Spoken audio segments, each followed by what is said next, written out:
হে আমার আপনাদের আমার সোনামানিকেরা, গভীর মনোযোগ। আল্লাহ পাক রব্বুল আলামিন যখন আপনার আমার মতো মানুষকে তৈরি করবে, এইরকম যখন আপনার চিন্তা করেছে, যখন আল্লাহ পাক রব্বুল আলামিন যখন আপনার প্রতিনিধি বানাবো, এইরকম যখন আপনার গবেষণা করলেন, আমার আল্লাহ পাক বললেই হয়ে যায়, হয়ে যায়, হয়ে যায়। কোনো গবেষণার দরকার নাই, কোনো চিন্তার দরকার নাই, কোনো ভাবনার দরকার নাই, আছে নাকি? কিন্তু আল্লাহ পাক রব্বুল আলামিন মাবুদ আমার আপনার আমার মতো বান্দাকে তৈরি করবে, এমন অবস্থায় ফেরেশতা মণ্ডলীদেরকে নিয়ে আপনার মিটিং করেছিল, পরামর্শ নিয়ে নিয়েছিল। আল্লাহ পাক রব্বুল আলামিন বলেছিলেন, ও ফেরেশতা রে, তোমরা শোনো শোনো শোনো শোনো, আমি দুনিয়ার বুকে মানব প্রতিনিধি বানাবো, মানব প্রতিনিধি বানাবো বানাবো। এমন অবস্থায় ফেরেশতা মণ্ডলীরা বলেছিল, ও আমার আল্লাহ মাবুদ গো, আল্লাহ তোমার ফেরেশতা আমরা অনেকেই আছি, আল্লাহ গো, আল্লাহ তুমি দুনিয়ার বুকে মানুষকে তৈরি করো না, মানুষকে সৃষ্টি করো না। আল্লাহ পাক রব্বুল আলামিন বলেছিল, কেন কেন তৈরি করব না? এমন অবস্থায় ফেরেশতারা বলেছিল, আল্লাহ তোমার জমিনে তোমার বান্দা চলাফেরা করবে, তোমার জমিনে তোমার উঠা বসা করবে, তোমার জমিনে সুন্দর সুন্দর ফসল খাবে, তোমার জমিনে সুন্দর সুন্দর ফসল ফলাবে এবং তোমার সঙ্গে নাফরমানি করবে। এই করে না, করে না, নাফরমানি করে না, করে না। কিন্তু আমার আল্লাহ পাক রব্বুল আলামিন ফেরেশতা মণ্ডলীদেরকে বলেছিল, ও ফেরেশতা মণ্ডলীরা শোনো শোনো, ইন্নী আ'লামু মা লা তা'লামুন, আমি আল্লাহ যেটা জানি তোমরা তা জানো না। একবার জোরে বলুন সুবহানাল্লাহ, একবার জোরে বলুন ইয়া রাসূলুল্লাহ।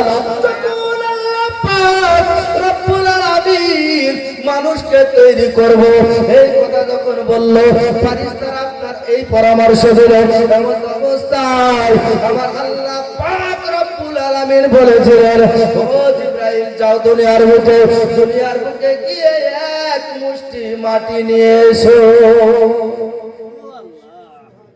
এক মুষ্টি মাটি নিয়ে এসো। এমন অবস্থায় হযরতে জিবরাইল আলাইহিস সালাম দুনিয়ার বুকে আসলেন। দুনিয়ার বুকে আসার পরে আপনার কিনা মাটিকে যেমন চেপে ধরেছে, মাটি রে তোকে আমি নিয়ে যাব আল্লাহর দরবারে। এমন অবস্থায় মাটি হাউমাউ করে কান্না করতে আরম্ভ করলো, চিৎকার করে কান্না করতে আরম্ভ করলো, ও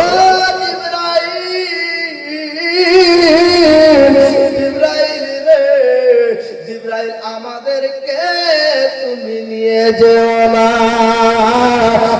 অবস্থায় মাটির কান্না দেখে, মাটির আপনার পানির আপনার অশ্রু ভরা দেখে হযরত জিবরাইল আলাইহিস সালাম আপনার কি করলেন, দুনিয়ার বুক থেকে আল্লাহর কাছে ফিরে গেলেন। এমন অবস্থায় আল্লাহ পাক রব্বুল আলামিন বলেন, জিবরাইল তুমি কেন ফিরে আসলে? বলো, আল্লাহ গো মাটি এত কান্না করছে, এত কান্না করছে, আল্লাহ মাটির কান্না দেখে আমি নিয়ে আসতে পারলাম না। হযরত মিকাইল আলাইহিস সালামকে পাঠানো হলো। হযরত মিকাইল আলাইহিস সালাম দুনিয়ার জমিনে আসলেন। আসার পরে আপনার মাটিকে চেপে ধরলেন। মিকাইল আলাইহিস সালামের বেলাতেও মাটি যেন চিৎকার করে কান্না করতে লাগলেন, হাউমাউ করে কান্না করতে লাগলেন। এমন অবস্থায় কান্না দেখে আপনার কিনা মিকাইল আলাইহিস সালাম আপনার চলে গেলেন। বাবা দ্বিতীয়বারে আপনার পাঠানো হলো হযরত আপনার ইসরাফিল আলাইহিস সালামকে। ইসরাফিল আলাইহিস সালাম আসার পরে আবার মাটিকে চেপে ধরলেন, মাটি রে তোমাকে আমি নিয়ে যেতে চাই। মাটি বলতেছেন অনেককেই ফিরিয়ে দিয়েছে, তুমিও ফিরে যাও, ফিরে যাও, ফিরে যাও। আমাকে নিয়ে গিয়ে ওই মানুষকে তৈরি করো না।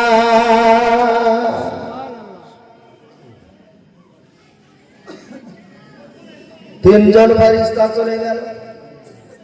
চতুর্থ বেলাতে আমার আল্লাহ পাক রব্বুল আলামিন হযরত আজরাইল আলাইহিস সালাম, উর্দুতে বলা হয় ইসরাইল, কি বললাম আসলে ইসরাইল আলাইহিস সালাম, ইসরাইল আলাইহিস সালামকে দুনিয়ার বুকে পাঠানো হলো। ইসরাইল রে, দুনিয়ার বুকে গিয়ে তুমি এক মুষ্টি মাটি নিয়ে এসো।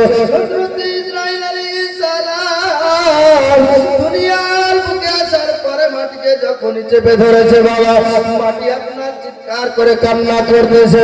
এমন অবস্থায় হযরত ইসরাইল আলাইহিস সালামকে মাটি বলতেছেন, ইসরাইল এক নয় দুই নয় তিনজন ফেরেশতা করে গিয়েছে। ও ইসরাইল, আজকে যদি তুমি ফিরে না যাও, আমরা কিন্তু আল্লাহর কাছে বিচার দিয়ে দেব। আল্লাহর দরবারে বিচার দিয়ে দেব। এমন অবস্থায় ইসরাইল আলাইহিস সালাম বলেছিল, মাটি রে, তুমি যে আল্লাহকে বিচার দিবা বলতেছো, ওই আল্লাহর ওয়ার্ডারে আমি তোমাকে নিতে এসেছি। না না না না, তোমাকে ছাড়বো না। ইসরাইল আলাইহিস সালাম মাটি নিয়ে আল্লাহর দরবারে চলে গেলেন, মাটি নিয়ে চলে গেলেন। হে আমার আপনাদের, আমার সোনা মালিকেরা, এমন অবস্থায় প্রত্যেকটা মানুষের আপনার রুহু আপনার তৈরি করা হয়ে গিয়েছে। আপনার জান কিভাবে কবজ করা হবে, এমন অবস্থায় আমার আল্লাহ পাক হযরত ইসরাইল আলাইহিস সালামকে বলতেছেন, ইসরাইল, ইসরাইল রে, তুমি যেহেতু মাটি নিয়ে এসেছো, তবে পৃথিবীর জমিনে যত মানুষ তৈরি হবে, যত মানুষ আমি পাঠাবো, সমস্ত মানুষের রূহ তোমাকে কবজ করতে হবে। সমস্ত রূহ তোমাকে কবজ করতে হবে। যখন এই কথা বলা হলো, আর সামনে আপনার যেন ডায়েরির মতো আপনার খাতা দেখিয়ে দেওয়া হলো, কেমন ভাবে আপনার কিনা কোন মানুষের জান কবজ হবে, কোন জায়গায় কবজ হবে। যখন এই দৃশ্যগুলো আপনার হযরত ইসরাইল আলাইহিস সালাম যখন আপনার দেখতেছেন, দেখার পরে আল্লাহর কাছে কাকুতি মিনতি করে, আল্লাহ মাবুদ গো, আল্লাহ তুমি দুনিয়ার বুকে আমাকে অন্য কাজে পাঠাও গো আল্লাহ, কিন্তু এই মানুষের জান কবজ করা কাজটা আমাকে দিও না। আমার আল্লাহ বলে, ইসরাইল তুমি কেন এই কাজ নিতে চাও না? হযরত ইসরাইল আলাইহিস সালাম বলতেছেন, আল্লাহ গো, একজন মানুষ, একজন নর, একজন নারী, একজন নারী, একজন পুরুষ, দুইজনের বিবাহ হবে আল্লাহ, দুইজনের বিবাহের দিন ঠিক হয়ে যাবে। এমন অবস্থায় আল্লাহ স্বামীর জানটাকে তুমি কবজ করতে বলবা, এরকম হয় না? হয় না? হয় না? হয় না? হয়। যখন এইরকম ভাবে স্বামীর জানটা কবজ করে আল্লাহ, ওই স্ত্রীর বাড়ির লোকেরা সবাই আমাকে দোষারোপ করবে গো আল্লাহ। আল্লাহ তুমি এই কাজটা আমাকে দিও না। আমার আল্লাহ পাক রব্বুল আলামিন আবার বলেন, ইসরাইল আরো বলো, আরো বলো। হযরত ইসরাইল আলাইহিস সালাম বলেন, আল্লাহ মাবুদ গো, দুইজন স্বামী স্ত্রীর বিবাহ বন্ধন হয়ে যাবে। এমন অবস্থায় আল্লাহ স্বামী স্ত্রী বাসর ঘরে ঢুকবে। এমন অবস্থায় তুমি আল্লাহ বলবা, তুমি স্ত্রীর জানটা কবজ করে নিয়ে আসো। আল্লাহ গো, তোমার হুকুম পালন করার জন্য আমি ইসরাইল চলে যাব, ওই মহিলার জানটাকে কবজ করব। ওই স্বামী কিন্তু আমাকে দোষারোপ করবে। আরো বলো। হযরত ইসরাইল আলাইহিস সালামকে আপনার যখন বলা হলো, আরো বলো। হযরত ইসরাইল আলাইহিস সালাম বলতেছেন, আল্লাহ মাবুদ গো, মানুষের সব চাইতে সুন্দর জীবন। মা ভাইরে মা মা মা মা যখন সন্তান হতে যাবে আল্লাহ আল্লাহ তোমার অর্ডার হয়ে যাবে গো মাবুদ। যখন অর্ডার হয়ে যাবে আমি মায়ের জীবনটাকে বের করে নিয়ে আসবো আল্লাহ। আর ওই ছেলেটা বেঁচে থাকবে, ওই ছেলেটা অন্যের দুগ্ধ পান করে বেঁচে থাকবে আল্লাহ গো। অন্যের কোলে লালন পালন হবে আমার আল্লাহ। যখন এইরকম ভাবে লালন পালন হয়ে যখন ছেলেটা 9 থেকে 10 বছর হবে, পাড়ার ছেলেরা সবাই বলবে তুই যে মাকে মা বলে রাখিস ওই মা কিন্তু তোর আসল মা না। বলে না বলে না ও আমার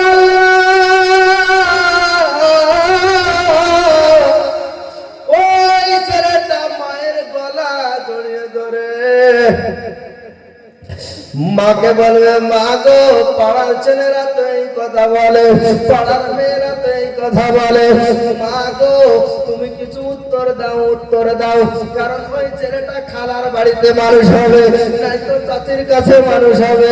ও আমার আল্লাহ, ওই ছেলেটা গলা জড়িয়ে ধরে যখন কান্না করবে আল্লাহ গো ওই মা কিন্তু কোনো কথা বলবে না, চুপ করে থাকবে আল্লাহ। চুপ করে থাকার পরে কিছুক্ষণ পরে পুকুরে কেঁদে বলবে যে আমি তোর আসল মা না, তোর মা শুয়ে আছে ওই গরুস্থানে,